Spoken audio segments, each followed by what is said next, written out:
barometer amal kita saleh tak salehnya di salat kita. Bila salat kita ikhlas dan sesuai dengan sunnah Nabi SAW, maka insya Allah amalan yang lain mengikuti. Ini aktivitas ini membantu saya di akhirat atau akan menyulitkan saya di akhirat? Kalau seandainya perbuatan itu ternyata akan menyulitkan kita di akhirat kelak, tinggalkan perbuatan itu. Anta ni'mal jund. Kamu adalah sebaik-baik prajurit. Coba lihat. Kamu adalah sebaik-baik prajurit. Maka tujuannya adalah menghancurkan kehidupan rumah tangga.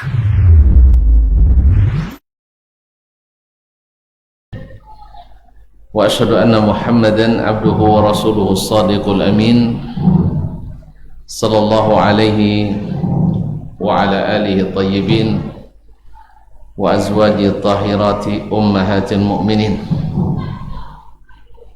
wa ashabihi al-qadatil ghurril mayamin wa man tabi'ahum bi ihsan ila yaumiddin. Amma ba'du.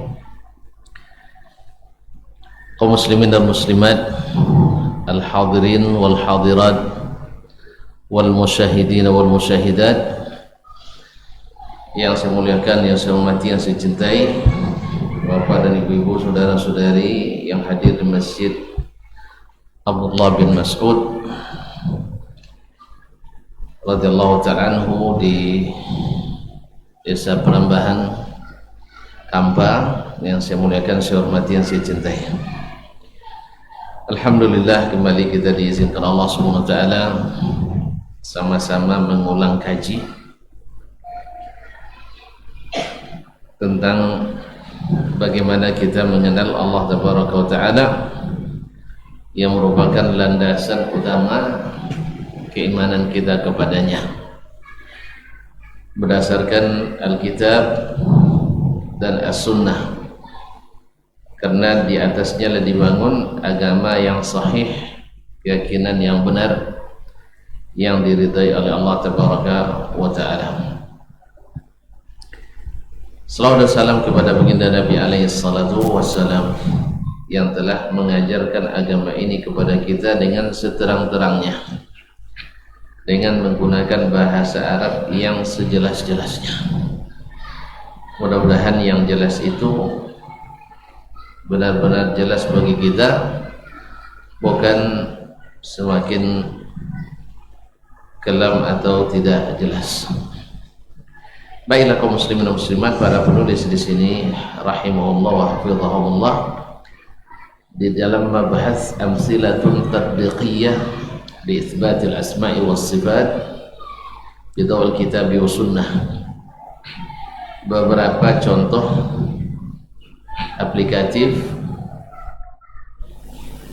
tentang mengisbat, menetapkan nama-nama Allah dan sifat-sifatnya di bawah cahaya Al-Quran dan Sunnah Nabi SAW.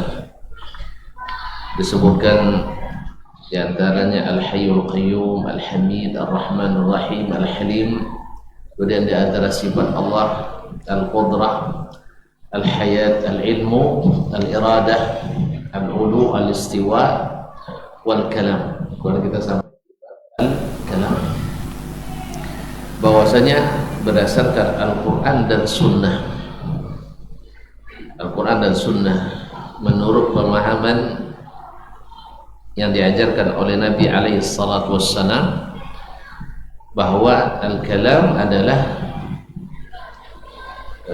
Allah SWT di antara sifatnya adalah berbicara, baik secara zat maupun secara fi'ilnya, sifatun zatiyah dan juga sifat fi'liyah, dan bahwasanya perkataan Allah itu didengar dan berhuruf dan bersuara, karena tidak dinamakan kalam dalam istilah bahasa Arab kecuali ada lafaznya, al-lafzul murakkab al-mufidu bil lughah, yaitu menurut bahasa aslinya bahasa Arab mesti berlafaz dan mesti bersuara, berhuruf. Karena tidak disebut lafaz kecuali ada hurufnya, tidak kecuali ada suaranya. Oleh sebab itu kalamullah adalah kalamun masmu'un, kalam yang didengar oleh orang yang kepadanya Allah berbicara. Dalam hal ini malaikat Jibril atau siapapun yang Allah inginkan. Dan kita nanti di akhirat juga seperti disebutkan Nabi alaihi salatu wassalam, ma minkum min ahad illa wa yukallimuhu rabbuhu wa laysa bainahu wa bainahu turjuman. Tidak seorang pun dari kalian, kata Nabi, kecuali akan berdialog dengan Rabbnya dan tanpa penterjemah. Jadi yang tidak pandai bahasa Arab kini capek-capek belajar bahasa Arab. Iya, insya Allah semuanya pandai nanti, insya Allah. Oleh itu kaum muslimin dan muslimat dirahmati Allah, kalau tidak ini tidak berhuruf, tidak berbicara namanya. Nah, ini yang diyakini oleh Ahlus Sunnah wal Jamaah. Oleh sebab itu dia bukan makhluk. Sudah kita jelaskan kemarinnya. Gimana kalau ada yang mengatakan bahwa Al-Quran, bahwa perkataan Allah makhluk, gimana tuh menjawabnya? Ya, ada lupa lagi kaji. Terpaksa diulang balik. Baik, hanya sebulan pula dah, sebulan tak kaji. Allah musta'an. Pertama, Allah Subhanahu wa ta'ala atau al-kalam itu adalah sifat Allah Subhanahu wa ta'ala. Sifat Allah bukan makhluknya. Yang kedua, Allah Subhanahu Nabi alaihi salatu wassalam atau sebelumnya Allah Subhanahu wa ta'ala membedakan antara perintahnya dengan penciptaannya, dengan ciptaannya. Lahul khalqu wal amru.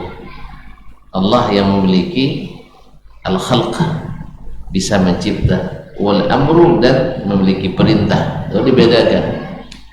Nah, Allah SWT memerintah dengan perkataannya, qul innama amruna idza aradna syai'an an naqula lahu kun fayakun. Nah, Allah mencipta dengan perkataannya. Kalau perkataannya makhluk, berarti makhluk mencipta makhluk. Bagaimana ini? Makhluk mencipta makhluk bisa? Nah, kalau tidak, kalau bisa nanti banyak khalik jadinya, banyak khalik. Dan padahal kita dalam tauhid kita, tauhid rububiyah, bahwa tidak ada pencipta kecuali Allah. Berarti kalau meyakini ada pencipta selain Allah, syirik besar atau kecil? Besar.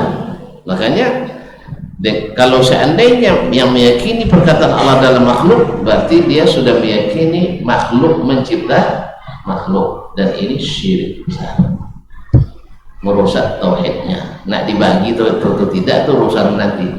Karena ada yang katakan tak boleh membagi tauhid, padahal semuanya membagi tauhid. Kalau dibilangnya trinitas, berarti ada juga tauhid trinitas di kalangan Asy'ariyah dan Maturidiyah, sama. Jadi semuanya ada. Nah, semua membagi. Oleh itu kaum muslimin dan muslimat dirahmati Allah Subhanahu wa ta'ala, ya, itu yang kedua, bahwa Allah mencipta dengan perkataannya. Yang ketiga, Nabi alaihi salatu wassalam sering berlindung kepada kalimat-kalimat Allah. Boleh berlindung kepada makhluk? Boleh berlindung pada makhluk? A'udzu bidasmalah, a'udzubillah. Tidak bisa, tidak boleh berlindung kepada selain Allah. Berarti kalau berlindung, a'udzu bikalimatillahi tammati min syarri ma khalaq, ya kan? Berarti kalimat-kalimat Allah itu bukan makhluk, karena kita berlindung kepada kalimat-kalimat Allah tabaraka wa ta'ala. Jelas? Apa yang jelas? Bahwa Al-Quran bukan makhluk, bahwa perkataan Allah bukan makhluk. Kenapa kita katakan ini? Karena tidak sedikit orang karena alasan mentazih Allah, membersihkan Allah, menyucikan Allah, mengatakan Allah menciptakan perkataannya. Allah menciptakan perkataannya. Ini batil. Karena alasan kita sebutkan tadi. Allah mengadakan sesuatu dengan perkataannya. Lalu dia ciptakan perkataan, habis itu dia suruh makhluk itu mencipta makhluk yang lain. Ini syirik. Konsekuensinya ya, walaupun orang yang mengatakan itu, saya yakin mereka tidak menerima konsekuensi itu. Ya, sebab kalau diterima konsekuensi syirik dia kan, tapi tidak, karena syubhat tadi. Maka dia beragama tidak boleh ikut syubhat. Wala taqfu ma laysa laka bi'ilm, harus dengan ilmu. Dan Allah sendiri menyebut itu kalam Allah. Wa ahadun minal musyrikin istajaraka fa'ajirhu hatta yasma'a kalam Allah. Dan dalam hadis juga Nabi SAW, inna Quraisyan yamna'unani iblagha kalam Rabbi. Orang Quraisy melarang saya menyampaikan perkataan Rabb saya. Oleh itu kaum muslimin dan muslimat dirahmati Allah, maka meminta perlindungan kepada kalimat Allah adalah, kalau seandainya dikatakan makhluk, berarti telah meminta perlindungan kepada makhluk, dan itu syirik. Dengan demikian kita paham bahwa tidak mungkin Nabi melakukan kesyirikan. Tidak mungkin Nabi melakukan kesyirikan. Maka dengan demikian dipahami bahwa kalimat Allah bukan makhluk Allah Tabaraka wa Ta'ala. Baik, masuk selanjutnya. Jangan lupa keedah yang 3 kemarin masih lupa juga. Ya, untuk memahami sifatnya jangan lupa nanti. Ya, baik. Yang selanjutnya berkata para penulis rahimahumullah wa hafizahum. Al-wajh, itu wajah. Nah, wa huwa sifatun zatiyatun khabariyah thabitun lillahi azza wa jalla bil kitab wa sunnah, yaitu sifat wajah Allah subhanahu wa ta'ala. Di antara sifatnya yang disebutkan dalam Al-Quran adalah wajah Allah tabaraka wa ta'ala. Sifat ini sifat zatiyah, zat pada zat Allah, khabariyah, yang bisa diketahui dengan khabar, berita. Ini perlu kita ingatkan kembali. Untuk mengetahui sesuatu dengan benar melalui salah satu dari 3 cara. Masih ingat? Atau masih lupa? Nah, masih lupa lagi? Itu masa diingat-ingat lagi nih kaum muslimin. 1, melihat langsung. Berarti kan ini melihat, menyaksikan. Ini bukan berita lagi. Laisal khabaru kal mu'ayyanah, kata Allah. Ini kalau nampak langsung. Allah SWT tak bisa dikenali dengan melihat langsung sekarang.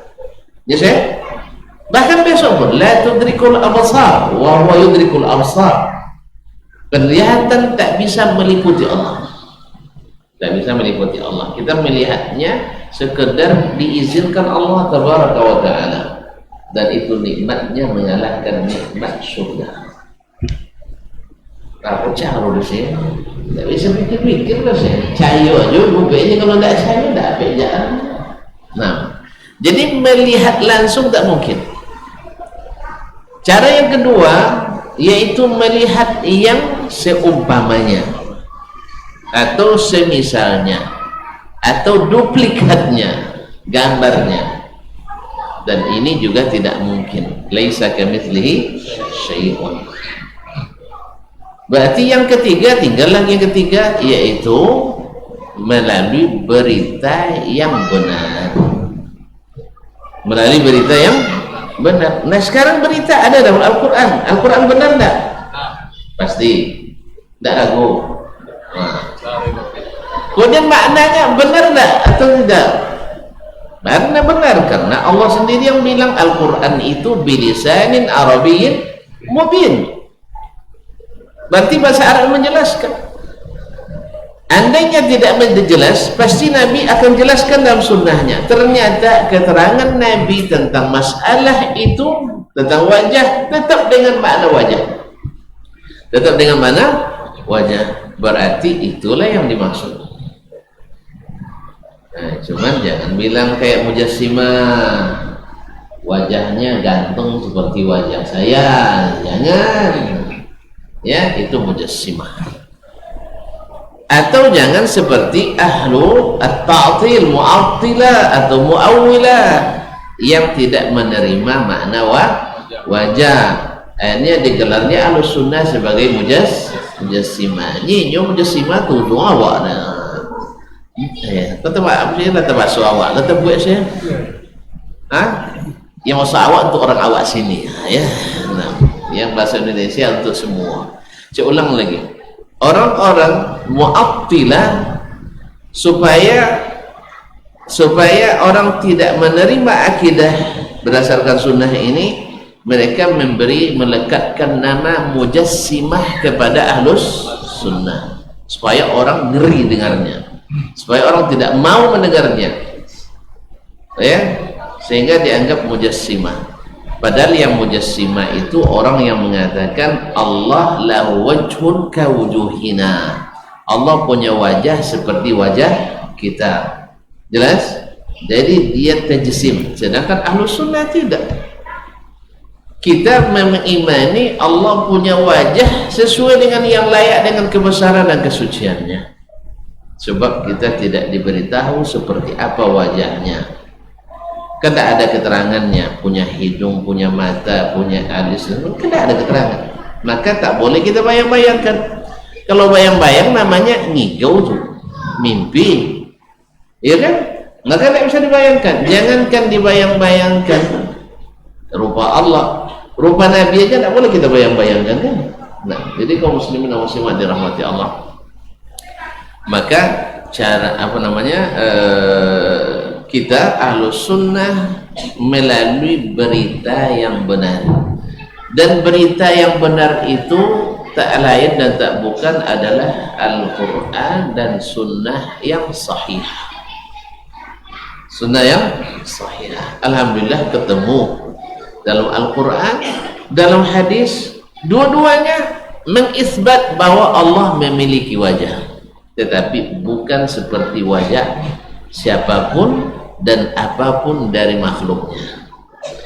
Jadi kita antara orang yang berlebihan menerima dengan memvisualisasikan, dengan menggambarkan, dengan mentajsim Allah punya wajah seperti wajah makhluk, dengan orang yang mu'attilah dan mu'awwilah atau mufawwidah yang menolak makna yang asli itu.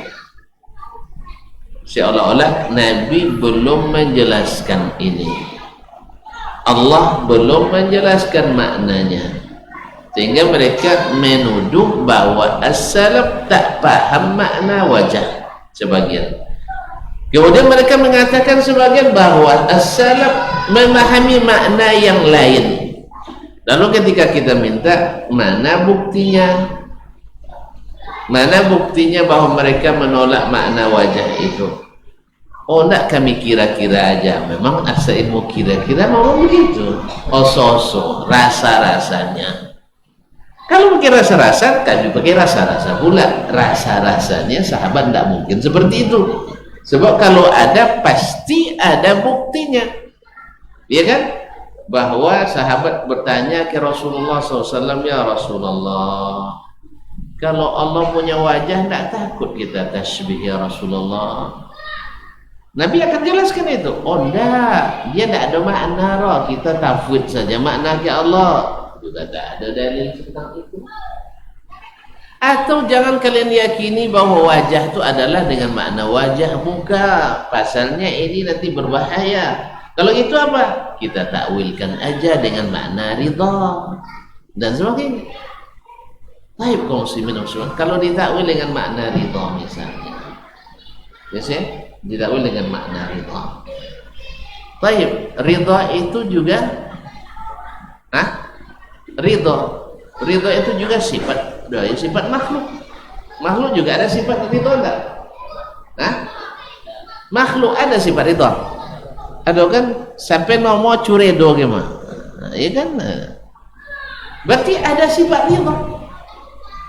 Kenapa? Kalau begitu nanti lari lagi. Kalau gitu tidak mungkin ridho juga. Sebab makhluk juga punya sifat ridho. Akhirnya tak satu pun nanti sifat yang diterima.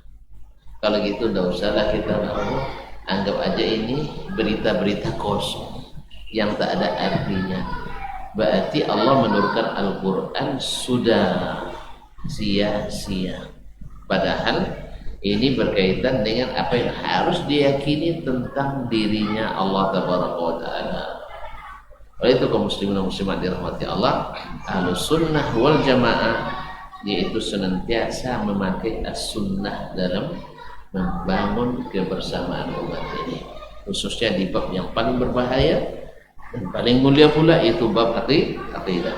Nah, yakni thabitatun lillahi azza wa jalla, sabit bagi Allah azza wa jalla dengan Alkitab dan Sunnah. Qala ta'ala, Allah berfirman, wa ma tunfiquna illa ibtigha'a wajhillah, kalian tidak berinfak kecuali mencari wajah Allah tabaraka wa ta'ala. Wa qawlihi wa yabqa wajhu rabbika dzul jalali wal ikram, dalam surah Ar-Rahman ayat 27, dan kekallah wajah Rabbmu yang memiliki kemuliaan dan kemuliaan dan ketinggian. Wa minas sunnah, dan di dalam sunnah hadis Jabir bin Abdullah radhiyallahu taala anhuma qala, dia berkata, lamma nazalat hadhil ayah, ketika turun ayat ini, yaitu qul huwal qadiru ala an yab'atsa 'alaikum 'adzaban min fawqikum, katakanlah dialah Allah yang maha kuasa untuk mendatangkan kepadamu azab dari atasmu. Jadi Allah maha kuasa menurunkan azab dari atas kita. Qala Nabi sallallahu alaihi wasallam, Nabi sallallahu alaihi wasallam bersabda atau berdoa, a'udzu biwajhik, aku mohon perlindungan dengan wajahmu. Nah, kalau seandainya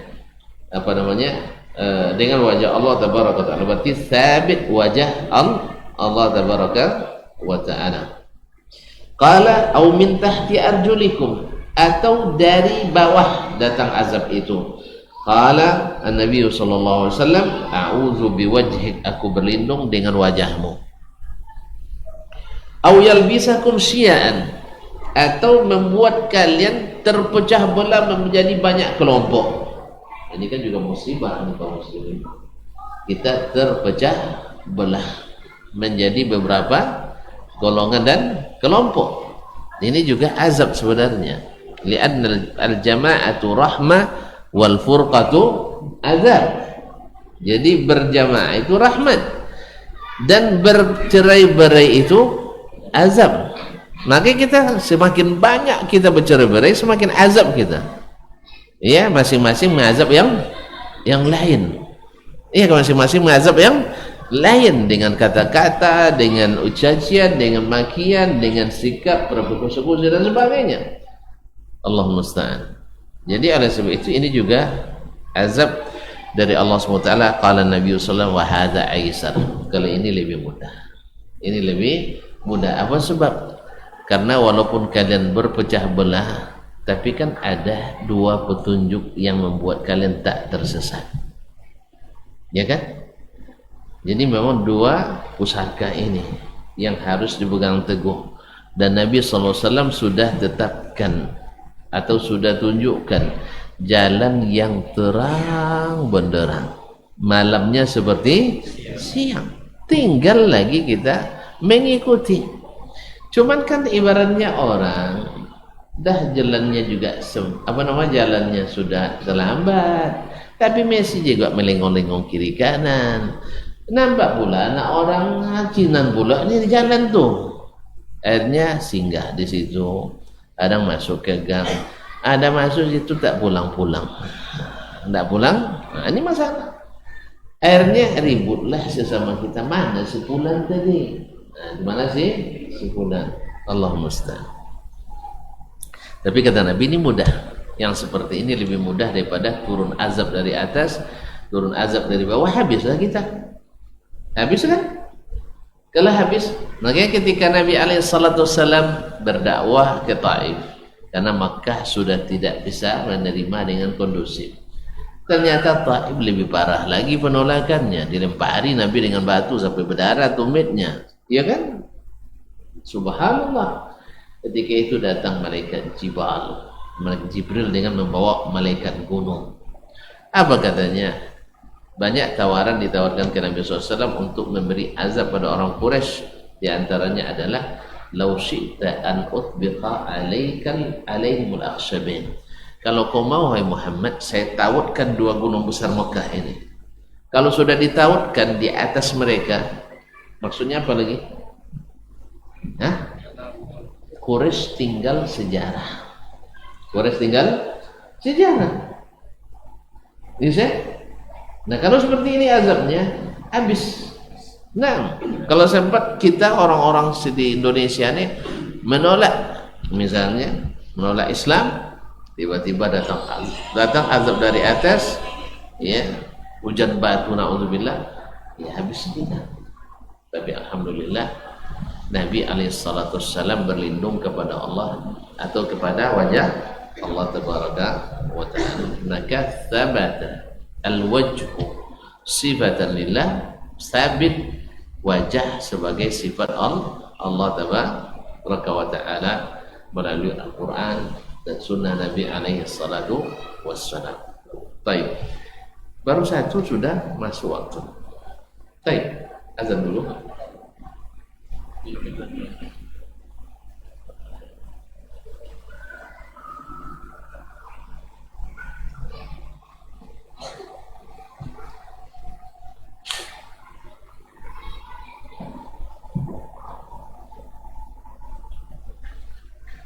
Allahu Akbar, Allahu Akbar, Allahu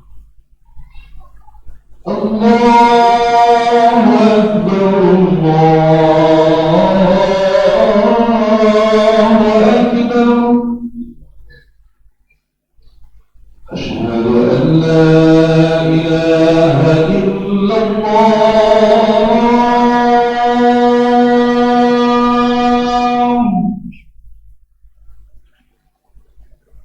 Asyhadu an la ilaha illallah.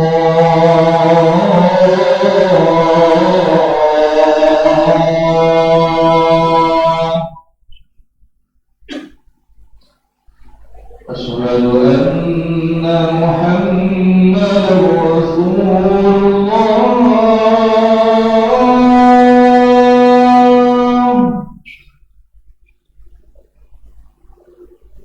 Asyhadu anna Muhammadar Rasulullah.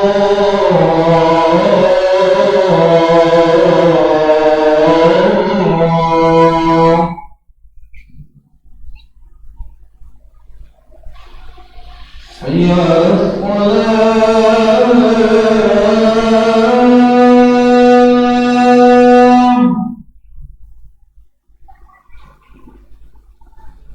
Hayya 'alas salam.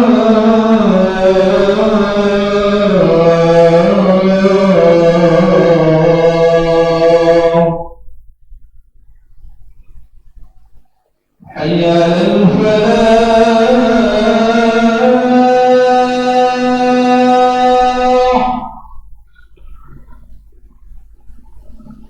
Hayya 'alal falah.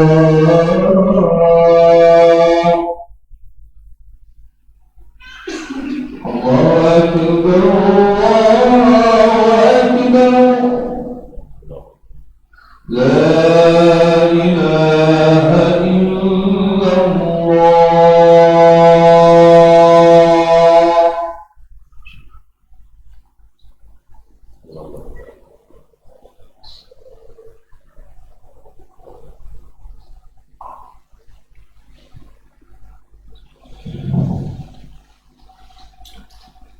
Ma'asyarul muslimin, ma'asyarul muslimat, rahimanillah wa iyyakum. Kemudian dilanjutkan al-yadani, kemudian dua tangan. Juga qala al-muallifun, berkata para penulis, wahiyya sifatun zatiyatun khabariyah lillahi azza wa jal, juga sifat zat Allah yang datang melalui berita yang sabit bagi Allah Subhanahu wa taala bil kitabi was sunnah, dengan Al-Qur'an dan sunnah. Qala ta'ala bal yadahu mabsutatan yunfiqu kaifa yasha. Bahkan kedua tangan Allah itu terbentang, yunfiqu kaifa yasha, dia memberikan nafkah atau memberikan berinfak sebagaimana yang dikehendaki.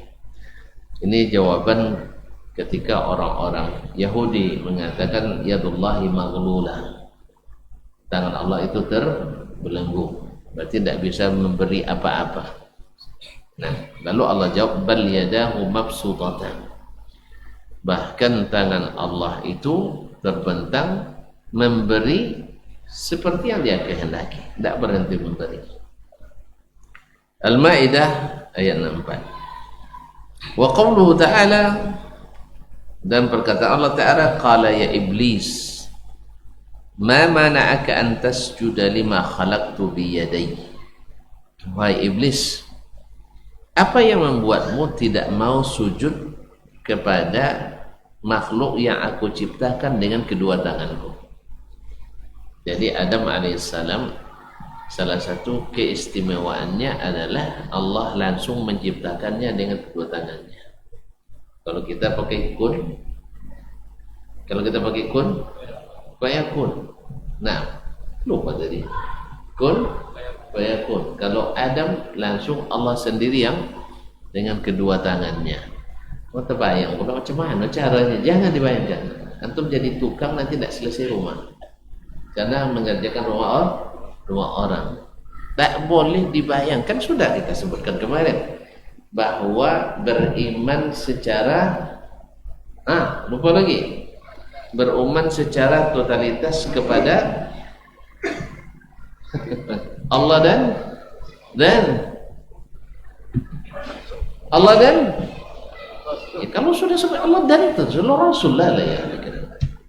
Kan syahadat kita la ilaha illallah Muhammadur Rasulullah. Selalu latih ayu ceramahnya Allah dan Rasul. Lupa juga ya Allah ya Rabbi. Dia takut salah dia. Dia takut salah dia. Takut salah, penakut tuntun. Nah, apa tadi solusi? Lupa saya jadinya. Bukan. Beriman secara totalitas kepada Allah dan Rasul. Yang kedua,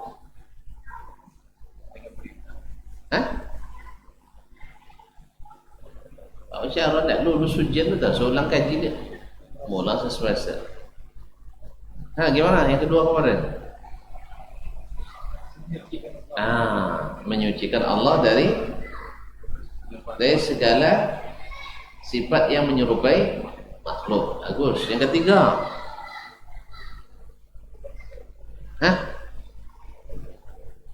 bagaimana? Yang ketiga, jangan tak ada harapan untuk mengetahui bagaimananya, gitu ya. Bukan bagaimana. Nah, yaitu artinya memupus harapan untuk mencari tahu bagaimana sifat Allah ini.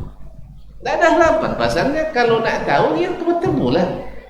Antum tidak akan ketemu di dunia ini. Ya tak? Berarti hanya kita punya satu-satunya khabar sadiq, berita yang benar. Dan itu tak ada yang terjamin benarnya kecuali dalam Al-Quran dan Sunnah. Oleh sebab itu wajib beriman pada Allah dan Rasulnya. Kalau antum tak beriman pada keduanya, Al-Quran Sunnah tak bermanfaat bagi antum. Kemudian Al-Quran itu berguna bagi yang mengikutinya, bukan bagi yang menge.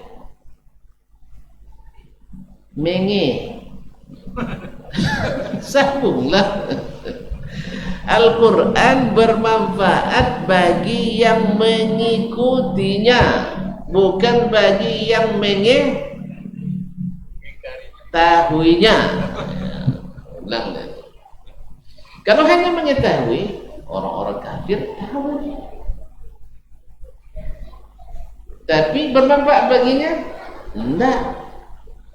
Baru bermanfaat bila diikuti. Sebab Allah katakan, "Faman tabi'a hudaya." Siapa yang mengikuti petunjukku. Hudan lil muttaqin alladzina yu'minuna bil ghaibi wa yuqimuna shalah. Bukan yang mengetahui. Mengetahui itu baru sampai memiliki alat. Ya, kita dah punya bahan tapi belum dikerjakan. Jadi hidayah itu datang dan bermanfaat bagi yang mengikuti. Bagi yang mengetahui belum. Sebab mengetahui itu antara beriman dengan tidak beriman masih sama. Masih sama. Misalnya tuan-tuan tahu, ya, sudah baca artikel 1000 halaman tentang bahaya merokok. Ya, tapi tetap menghisap rokok. Sama dengan orang yang tak pernah baca artikel sama sekali. Jelas? Apa sebab? Hasilnya sama. Yang tak membaca dengan yang membaca, hanya mengetahui. Jelas ya? Antum tahu menikah itu mulia. Dan belajar kan banyak ilmu tentang menikah. Hadis hafal 1000 hadis. Ya kan, ayat hafal ratusan ayat tentang fadilat menikah. Tapi tidak nikah juga sama dengan orang yang tidak tahu. Bilang juga, Ustaz kan juga ya. Bilang aja gitu. Ustaz tahu bahwa poligami itu bagus. Tapi Ustaz juga dengan yang tahu dengan tidak tahu sama gitu. Bilang gitu. Balas saja saya masa ayat. Antum rela sendiri kena. Iya kan tidak kita lakukan ini, apa yang mau dimarahin? Antum juga penakut sama anu? Iya, semua kita alhamdulillah. Iya. Jadi tidak ada yang sini penakut semua. Apa yang mau dimarahkan? Ya, kalau banyak membualnya tak jadi itu. Ini yang jadi itu diam-diam aja dia.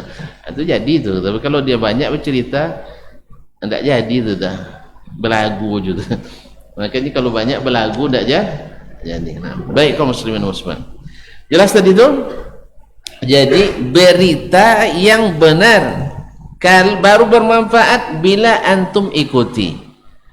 Kalau tidak antum ikuti, tidak bermanfaat. Apalagi antum berkelit dengannya. Antum lagi berkelit dengannya.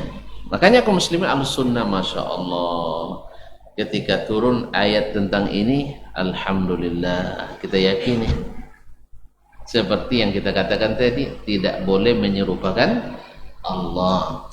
Tapi benar mesti benar. Gimana cara mengetahuinya? Tidak mungkin mengetahui bagaimananya. Ya, Rasul saja tidak dibagi tahu, apalagi kita. Rasul saja tidak dibagi tahu. Kenapa tuh nak cari? Kemana tuh nak cari? Berarti mengetahui bagaimananya tidak butuh atau tidak diperlukan oleh kita. Apa sebab? Sebab Allah la tudrikuhul absaru wa huwa yudrikul absar wa la yuhituna bi syai'in min ilmihi illa bima syaa. Tidak bisa kita mengetahui sesuatu pun tentang ilmu kecuali yang dikehendaki. Dan penglihatan kita, andainya Allah pun bukakan hijabnya pada kita, lihat saya katanya, antum tak bisa melihatnya secara sempurna. La tudrikuhul absar. Tidak bisa diliputi oleh penglihatan kita. Jelas? Wa huwa yudrikul absar. Ma'asyarul kiram dirahmati Allah. Diulang kembali ya, beriman secara totalitas kepada Al-Quran dan Sunnah atau Nabi Allah dan Rasul SAW. Yang kedua, bagaimana? mentanzih Allah, menyucikan Allah dari menyerupai makhluk. Jadi ketika kita mengatakan Allah punya tangan, tak ada terbayang tangan apapun. Nah, tapi punya tangan. Jelas? Gitu aja kok tak paham. Mana yadun dalam masalah masa tak paham. Sejak SD lagi kita MDA lagi belajar. Yadun maknanya tangan. Iya, ainun maknanya mata. Qadam maknanya kaki. Rijlun sama. Iya kan itu? Iya kan itu sama. Tak boleh mata. Tiba-tiba nanti. Jadi ketika ayat Quran ini dibaca ke orang awam muslimin, mereka subhanallah, tangan Allah terbentang, memberi kapan dia kehendaki. Iya tak? Selalu memberi. Tak ada masalah. Cuma baru masalah ketika dibawa ke meja ilmu kalam yang terang, jadi orang awam tak pernah bantah wajah Allah. Orang awam juga tak pernah bantah Allah di atas. Allah di atas. Buktinya lazim dalam lisan-lisan kaum muslimin di seluruh belahan dunia, dalam seluruh bahasa, Allah di atas. Bahkan orang-orang yang mengingkari Allah di atas pun selalu nunjuk-nunjuk ke atas. Lupa nih ada. Oh iya ya, awak gaji tadi tak boleh tunjuk ke atas sebenarnya, gigit sampai lokal. Salah tunjuk kan, terpaksa digigit sampai lokam. Nah, kaum muslimin dan muslimat dirahmati Allah SWT. Kemudian Allah yang katakan dia punya tangan tadi. Wa minas sunnah, dalam sunnah hadithu Abi Musa al-Ash'ari, itu hadis yang diriwayatkan oleh Abu Musa al-Ash'ari radhiyallahu taala anhu, allazi rawahu Muslim, yang diriwayatkan oleh Imam Muslim, an Nabi sallallahu alaihi wasallam, dari Nabi sallallahu alaihi wasallam, qala, dia berkata, innallaha yabsutu yadahu bil laili, Allah membentangkan tangannya di waktu malam, liyatuba musii'un nahar, supaya orang yang berbuat keburukan di siang hari bertaubat. Wa yabsutu yadahu bin nahar, dan membentangkan tangannya di waktu siang, liyatuba musii'ul lail, supaya orang yang berbuat buruk di waktu malam bertaubat. Hatta tatlu'a asy-syamsu min maghribiha, sampai terbit matahari dari arah barat. Ya Syekh? Jadi terpontong tahu di tangan Allah Ta'ala. Nah, jadi itu kan. Ini sama kadang-kadang orang nak mengukur Allah dengan hukum makhluk. Itu masalahnya. Sama sekarang orang kan berdalil bahwasanya Nabi SAW bisa hadir dalam keadaan kita terbangun di dalam kita. Dalilnya apa? Nabi mengatakan, setiap orang salawat kepada saya, raddallahu alayya ruhi, Allah kembalikan ruhku kepadaku. Baik. Berarti kalau demikian, berarti dia kembali ruhnya. Berarti bisa kembali ke dunia. Ini pertama dalam bahasa ini tahakkum ala nas, yaitu mengada-ngada, memaksakan tafsiran. Nabi tidak pernah dia bilang balik lagi ke dunia. Jelas? Tidak pernah dia bilang balik lagi ke dunia. Yang kedua, kaum muslimin dan muslimat dirahmati Allah, kalau dipahami dengan hukum dunia, berarti Nabi hidup mati, hidup mati, hidup mati. Sebab batang ruh hidup lagi, keluar ruh mati lagi. Padahal mati Nabi berapa kali? Sekali bi ijma'i kaum muslimin. Berarti penafsiran ini dipaksakan. Makanya Imam Al-Qurtubi menyebutkan tidak ditemukan tafsir ini kecuali dari orang sufi saja, dan itu tafsirun mungkar, tafsir yang mungkar, tafsirun mungkar, tafsir yang mungkar.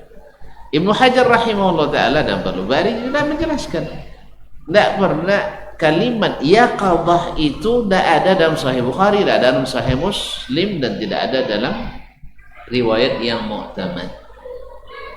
dijadikan pula yang mutamad. Memang beginilah kaum muslimin muslimat, riwayat-riwayat yang sahih, riwayat Bukhari dan Muslim, kadang karena tidak sesuai dengan keinginan ditolak dengan alasan hadis ahad tak diterima masalah akidah. Tapi giliran hadis palsu, Masya Allah, jadi landasan akidah. Nah, ini kan banyak keanehan. Oleh itu kaum muslimin dan muslimat, inilah bedanya ahlus sunnah dengan ahlul ahwa itu. Ahlus sunnah itu selalu satu, menta'zim Al-Quran dan sunnah. Kalau sudah Allah dan Rasul berfirman, hilang semua perkataan yang lain. Harus tunduk pada Al-Quran dan sunnah, tidak perlu berkelit-kelit lagi. Ahlus sunnah itu begitu. Yang kedua, mereka selalu memastikan keabsahan riwayat. Walaupun itu kan ijtihad, sifat betul ijtihad. Maka berijtihadlah untuk menentukan yang sahih dari yang tidak sahih. Kalau salah, ayo bawa sini di mana salahnya. Ahlus sunnah paling cepat menerima. Paling cepat menerima. Yang ketiga, bahwasanya kalau sudah pasti benarnya, pastikan pula pemahamannya benar.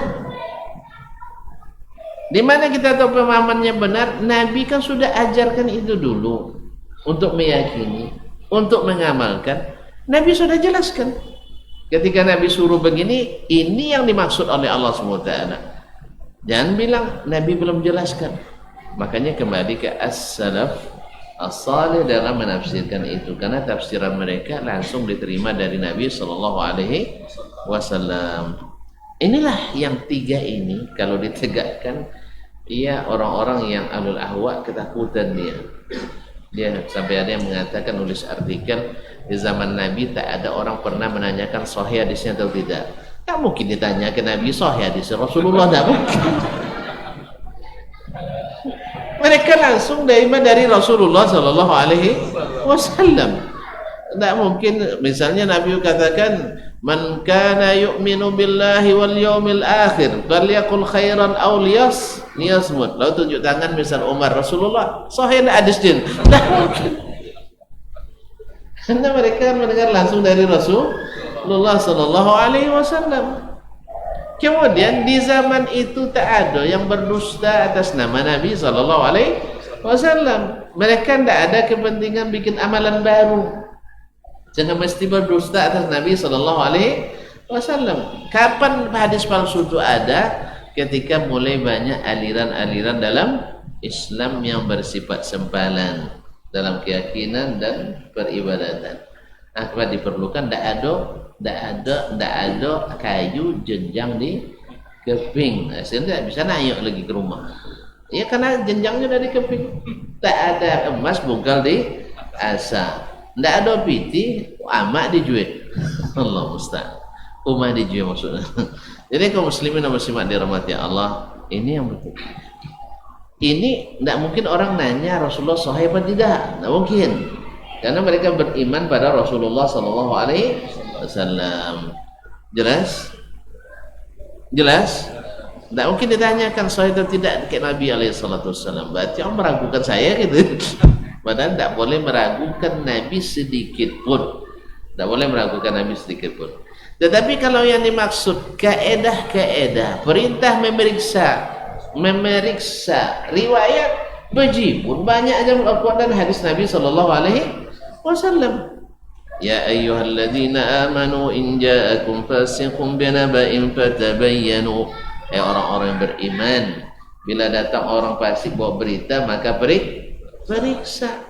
Kemudian firman Allah, wala taqfu ma laysa laka bihi ilmun. Jangan ikuti sesuatu yang kamu tidak punya ilmu. Berarti harus diperiksa. Iya kan? Harus diperiksa. Wala tattabi' ahwa'ahum. Jangan ikut keinginan mereka, hawa nafsu mereka. Berarti diperiksa, harus berdasarkan ilmu. Kamu udah tengah semuanya. Baru dongo nih Ustaz. Bukan. Jadi ada sebenarnya. Kalau antum tidak paham riwayat, patutlah antum bilang tidak ada. Ya makanya tidak usahlah komentar kalau tidak berilmu. Karena seperti kata Imam Ibnu Hajar rahimahullah, man takallama fi ghairi fannihi ata bil ajaib. Orang yang berbicara bukan pada fannya, banyak ajaibnya, banyak keanehannya. Awak aja yang sudah puas belajar masih juga banyak yang silap lagi. Apalagi yang sama sekali tidak punya latar belakang yang kuat dalam masalah itu. Allahumma musta'an. Baiklah kaum muslimin dan muslimat dirahmati Allah. Jadi ingat lagi yang tadi ya, bahwa mesti beriman secara totalitas pada Allah dan Rasul. Yang kedua, wajib mentanzih Allah dari menyerupai makhluknya, baik zatnya maupun sifatnya. Yang ketiga, tidak mungkin mencari tahu bagaimana sifat Allah itu, kaifiatnya. Kalau tidak tahu, ya kita hanya mengimani maknanya tanpa mengimani kaifiatnya. Kaifiatnya terserah Allah tabaraka wa ta'ala. Ibaratnya jangan urus kerja yang bukan kerja kita. Ibarat tukang tidak pernah selesai rumahnya karena ngurus urusan rumah orang. Uang sudah sodore, umainya dah tidak pernah sudah. Jelas? Ini juga bermanfaat bagi kita. Kalau kita rakyat tidak usah ngurus urusan yang bukan urusan kita. Tapi kalau ada ilmu kita tentang itu, berikan masukan, berikan pendapat, berikan dengan cara yang telah diatur dalam syariat Islam. Baiklah kaum muslimin dan muslimat, sebenarnya bersama antum ini tidak terasa waktu berlalu. Kalau kita lanjutkan kasihan saya, bukan antum. Ini kasihan. Gimana kita lanjutkan? Ini biasanya kalau mikirkan orang itu kita terpikir juga. Nah, gimana? Karena masih ada satu halaman lagi. Satu halaman itu perlu setengah jam lah. Besok aja deh, besok aja lah. Besok aja.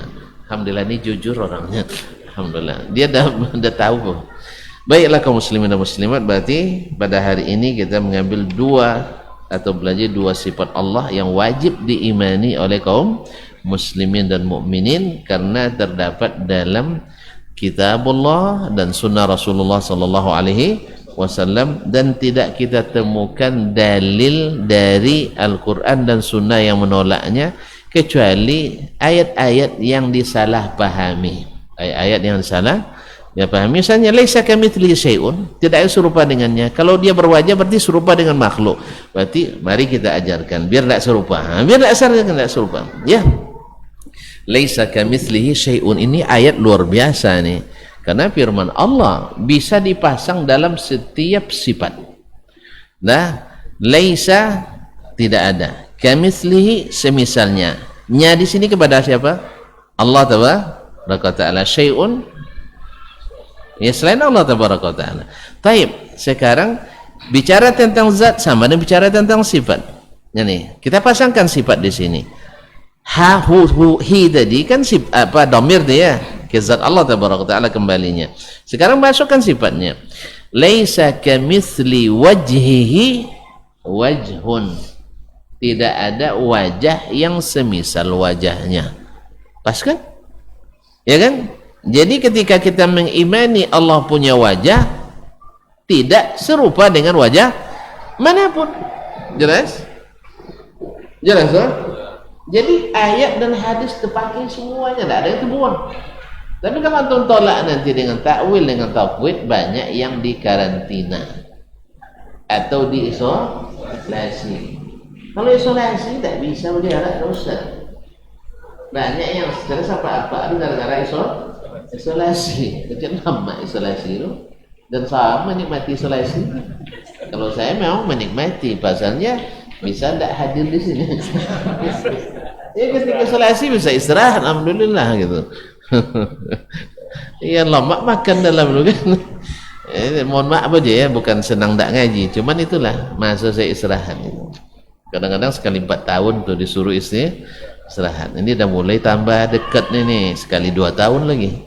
Dari 2018, 2021 sana. Besok entah 2022 pula istirahat nah. Dan takutnya istirahat selamanya pula. Ya, bukan na'udzubillah. Kalau semoga kalau cepat husnul khatimah hendaknya. Baiklah kaum muslimin dan muslimat dirahmati Allah.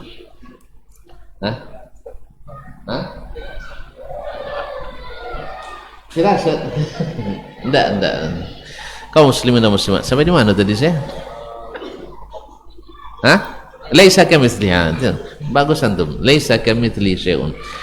Ketika yadun tadi, laisa kamitsli yadihi yadun, tidak ada tangan yang serupa dengan tangan Allah. Selesai. Terpakai ayat, terpakai hadis, terpakai logika yang sehat. Kan terpakai logika. Kita, Allah punya tangan, iya. Tangan seperti apa? Laisa kamitsli yadihi yadun, tidak ada tangan yang serupa dengan tangannya. Ma'asyiral kiram dirahmati Allah Subhanahu wa taala. Kemudian apa lagi? Mata, ainun, laisa kamitsli ainihi ainun, tidak ada mata yang serupa dengan mata Allah tabaraka wa taala. Nanti ketika bicara tentang al-qadam, laisa kamitsli qadamihi qadamun, tidak ada kaki atau tumit seperti tumit Allah tabaraka wa taala. Ya, tapi kita imani karena itu yang ada dalam Al-Qur'an yang jelas dan menjelaskan. Al-Quran bukan ilmu teka-teki silang, tidak. Al-Quran itu ilmu akidahnya mesti jelas. Nah, kemudian apa lagi? Saya sebutkan basar, laisa kamitsli basarihi basarun, tidak ada penglihatan seperti penglihatan Allah. Laisa kamitsli ilmihi ilmun, tidak ada ilmu semisal ilmu Allah tabaraka wa ta'ala. Laisa kamitsli amrihi amrun, tidak ada perintah seperti perintah Allah tabaraka wa ta'ala, dan seterusnya. Dengan demikian ayat ini luar biasa, cuman harus dipakainya dengan pemakaian yang benar. Dia bukan dipakai dengan cara yang tidak benar. Makanya katalognya, kalau ibaratnya produk Honda, jangan pakai katalog Mitsubishi. Nah, ini enggak. Ini perkataan Allah pakai rumusan orang Yunani, mana masuk dia? Pakai rumusan kaidah Yunani, maka tidak masuk. Akhirnya terjadi pertentangan antara ayat dengan ayat, ayat dengan hadis, hadis dengan hadis, bahkan dengan logika yang dianggap bertentangan. Akhirnya apa? Kalau bertentangan, wahyu mengalah jadinya. Terbalik, harusnya akal yang harus mengalah, tapi tidak. Akal harusnya dominan. Akhirnya banyak ayat yang diisolasi, yang dikarantina, kadang-kadang sampai di ventilator, ya. Allah musta'an. Tapi dengan ayat tadi semuanya boleh terpakai sesuai pula dengan logika yang sehat. Baik, terima kasih dan mohon maaf sampai di sini. Ternyata jam tidak bergerak rupanya. Astagfirullah. Iya, itulah saat itu sengaja rupanya dari tadi seperempat terus. Anak kira masih jam 7:15. Saya mohon maaf ya. Ini tolong ya, dituntut ini pengurus ini. Anda tadi melihat itu, saya kira masih jam. Anda lihat seperempatnya aja.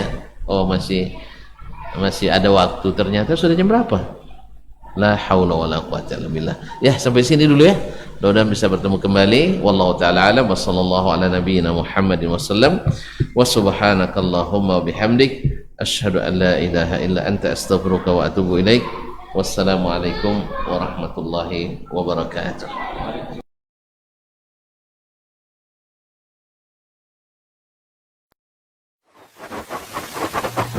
Barometer amal kita saleh tak salehnya di salat kita. Bila salat kita ikhlas dan sesuai dengan sunnah Nabi SAW, maka insya Allah amalan yang lain mengikuti. Ini aktivitas ini membantu saya di akhirat atau akan menyulitkan saya di akhirat? Kalau seandainya perbuatan itu ternyata akan menyulitkan kita di akhirat kelak, tinggalkan perbuatan itu. Anta ni'mal jund. Kamu adalah sebaik-baik prajurit. Coba lihat. Kamu adalah sebaik-baik prajurit. Maka tujuannya adalah menghancurkan kehidupan rumah tangga.